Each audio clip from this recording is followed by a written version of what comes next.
Entrou em vigor no dia 14 de maio um decreto que estabelece novas regras para o comércio eletrônico no Brasil. Para saber o que muda, eu converso com Araquém Farias, o coordenador-geral do PROCON RN. Araquém, o que muda? Quais são os principais pontos desse decreto? Um decreto bastante esperado há vários anos por todos os PROCONs do Brasil. Então foi um momento bastante oportuno, já que o Código de Defesa do Consumidor tem 23 anos e não estava contemplado com o comércio online, até porque a gente não tinha nem sequer computador caseiro.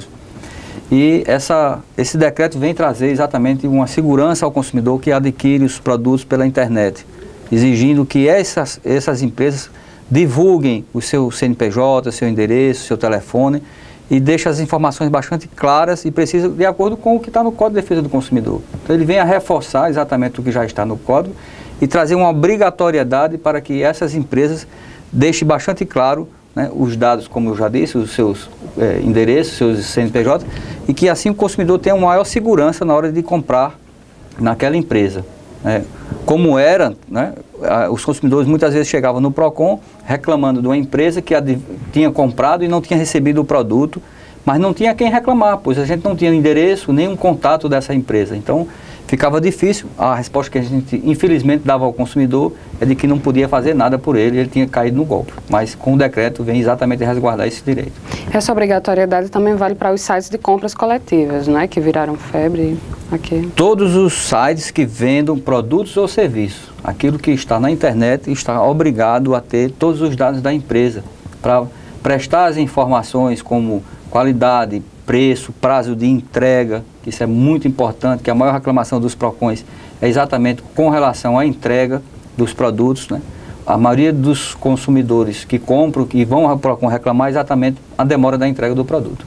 E agora há mais segurança, já sei para quem eu vou reclamar, sei os contatos, enfim, é mais em termos de clareza, a mudança em relação ao que já existia, não é isso? Não só de clareza, mas principalmente na obrigatoriedade que ele tem que colocar lá o prazo mínimo de entrega e o prazo máximo de entrega, porque não existia prazo, o prazo era indeterminado, então o consumidor comprava pela internet, não sabia quando ia receber e sequer se ia receber o produto.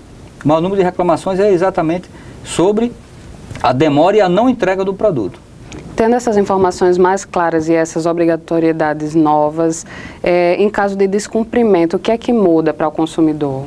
Então a possibilidade dele reclamar no PROCON e ter o seu direito garantido, já que aí nós vamos ter a quem endereçar essa reclamação, a quem cobrar essa reclamação.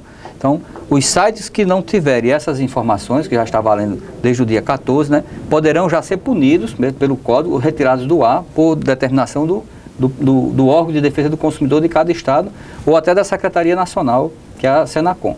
Essa possibilidade de retirar do ar ou algumas punições já aconteceram em alguns estados, né? Mesmo sem essa previsão em decreto. Eu me lembro de um caso em São Paulo, por exemplo, de sites que enfrentavam problemas, acho que para entregar os produtos, e o PROCON acabou agindo, impedindo novas vendas, enfim.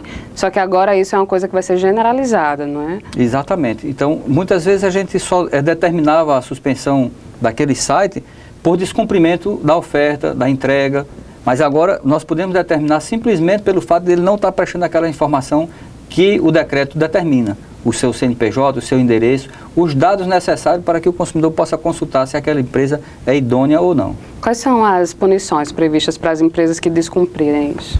Vai desde a sanção administrativa de multa até a retirada do ar, ou o fechamento da empresa, a suspensão das suas atividades temporariamente. Então, as sanções previstas no Código de Defesa do Consumidor. Multas que não são embolsadas pelo consumidor, né? Bom, a gente deixar claro. Não, essas multas são destinadas ao Fundo Estadual de Defesa do Consumidor, que serão revertidas para a melhoria dos órgãos, para melhorar atender aos consumidores de cada estado. Certo. Esse decreto também traz mudanças em relação ao direito de arrependimento, né? O que é que muda? O direito de arrependimento já existia no Código desde da sua promulgação. Era um artigo 49 que dá direito ao consumidor que comprar fora do estabelecimento comercial, e aí se inseria já a internet, que está fora do local, né, da loja física, de 7 dias de arrependimento.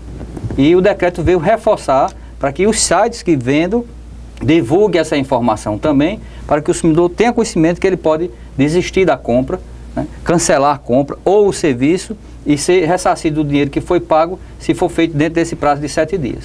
Agora, existem casos, situações específicas em que eu posso me arrepender da compra ou sempre que eu comprar pela internet eu tenho esse direito independente da justificativa que eu der? Não precisa o consumidor justificar o motivo da desistência. Aquele prazo de arrependimento é inerente a descontentamento, seja qual for o motivo, o defeito no produto, ele tem o direito de se arrepender e devolver o produto dentro deste prazo, ou o serviço ser cancelado e ser ressarcido do dinheiro e corrigido o dinheiro até a data da sua devolução. Esse decreto fixa um prazo para a devolução desse dinheiro? Não, o prazo é exatamente dos 7 dias. A devolução tem que ser imediata, como determina o Código de Defesa do Consumidor, né? Mas os órgãos de defesa do consumidor aí são maleáveis nessa devolução, que se varia de 5 a 10 dias úteis, né? Para que se faça uma devolução tem que ser feito um depósito bancário e a gente entende que esse prazo seria razoável para que houvesse a devolução ao consumidor. Mas independente de qualquer justificativa, a empresa tem que devolver o dinheiro ao consumidor que se arrependeu. Em relação a produtos com defeito, esse decreto muda alguma coisa? Eu comprei o produto pela internet, veio com defeito e agora o que é que eu faço? Aí já está previsto no Código de Defesa do Consumidor, no seu artigo 18, que estabelece que qualquer produto adquirido que apresente defeito ou vício, o fornecedor tem um prazo máximo de 30 dias para resolver o problema, ou seja, consertar o aparelho que está com defeito. Não sendo consertado nesse prazo, o consumidor passa a ter o direito de ressarcimento do dinheiro que foi pago pelo produto ou a sua substituição por um outro novo ou um similar. Então, está no artigo 18.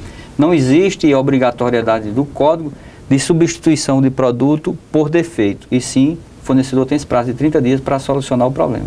Quem paga pelo envio da mercadoria e o retorno dela para minha casa? Sou eu ou é a empresa que me vendeu pela internet? Se o produto apresentar o defeito, quem paga é a empresa que lhe vendeu. Então ele tem que pagar todos os gastos com correio, com transportadora, né, com assistência, com peça. Então o consumidor não tem a obrigação de pagar absolutamente nada. Se estiver dentro da garantia, o fornecedor tem que cumprir com a garantia e devolver o produto em perfeito estado de conservação.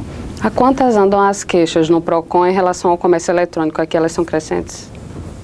São crescentes desde do ano de 2008, 2009, 2010, vem crescendo constantemente. Então o consumidor habituou-se a reclamar, ir ao PROCON, fazer a sua reclamação, a sua queixa, e essas empresas são chamadas ao PROCON para poder fazer o ressarcimento, fazer a audiência de conciliação.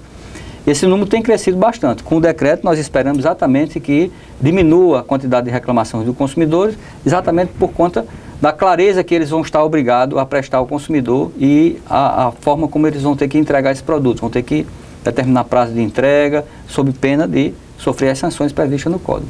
Existe um levantamento que mostra quantas multas, por exemplo, quantas reclamações, desculpe, o PROCON recebeu esse ano, em 2012?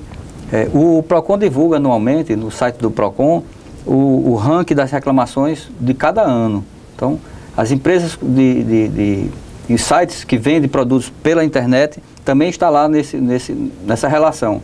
As mais reclamadas, né, são Americanas.com, Groupon, o Peixe Urbano e outros que vendem não só produtos, mas também como serviço. O ano 2012 tivemos um pouco mais de 100 reclamações dessas empresas, né?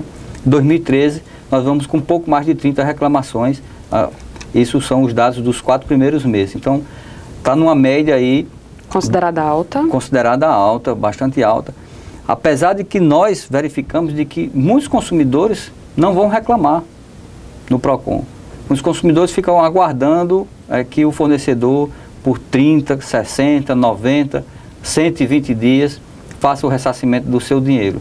Só um exemplo... As empresas de aviação civil no Brasil, nenhuma acata o que está no artigo 49, que é aquele prazo de arrependimento. Qualquer consumidor que comprar uma passagem hoje, para daqui a 6 meses pela internet, e solicitar amanhã, ou no mesmo dia, o cancelamento dessa passagem, as empresas de aviação civil não cancelam, não devolvem o dinheiro. Então, fere o Código de Defesa do Consumidor. Esse decreto vem melhorar, vem trazer a garantia de que o consumidor... Também nesse aspecto? Também nesse aspecto. Se ele comprou fora do estabelecimento comercial, foi pela internet, ele tem o direito do prazo de arrependimento. Sem a cobrança de nenhuma taxa, no caso das passagens. Sem cobrança de nenhuma taxa. Outra questão é com relação à remarcação das passagens, né?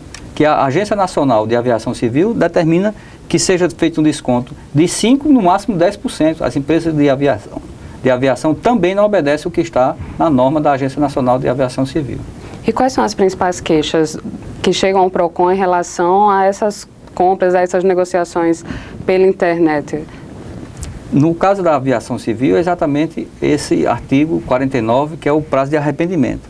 As empresas de aviação civil no Brasil, elas não atendem o que está determinando o artigo. E o decreto vem reforçar, essa informação vai ter que estar clara e precisa nos sites, né, de que o consumidor tem o direito de arrependimento. Então isso vai fazer com que o consumidor, pelo menos, tenha o conhecimento de que ele tem esse direito. Que a grande maioria também não tem, é uma questão educacional também. Então, se os consumidores vão saberem que tem o direito de arrependimento, eles vão cobrar mais. E as empresas vão ter que passar a cumprir o que determina o artigo. No caso das sites de compras coletivas, por exemplo, há muitas queixas? Há sim, bastante queixa, principalmente no atraso das entregas de mercadorias e o não cumprimento das ofertas, que é o caso das compras coletivas. Então, o consumidor adquire aquele serviço de cabeleireiro, de hotéis, de hotelaria, e na hora de exigir aquele cumprimento, eles dizem que já saiu do ar já e que não tem mais como cumprir a oferta que lhe foi dada. Então, o consumidor tem o direito de reclamar o PROCON e o PROCON vai fazer cumprir o que está no código. Tanto a empresa fornecedora quanto o site, eles seriam responsabilizados, não é, nesse caso? Aí seria a responsabilidade solidária. Tanto a empresa que ofereceu o serviço, como o site também, que ofereceu também a venda daquele serviço. Os dois respondem solidariamente. Ok, Araquém, obrigada pela entrevista. Obrigado, disponho a todos. Vocês continuam acompanhando notícias sobre direito do consumidor na Tribuna do Norte impressa e também no portal TN Online.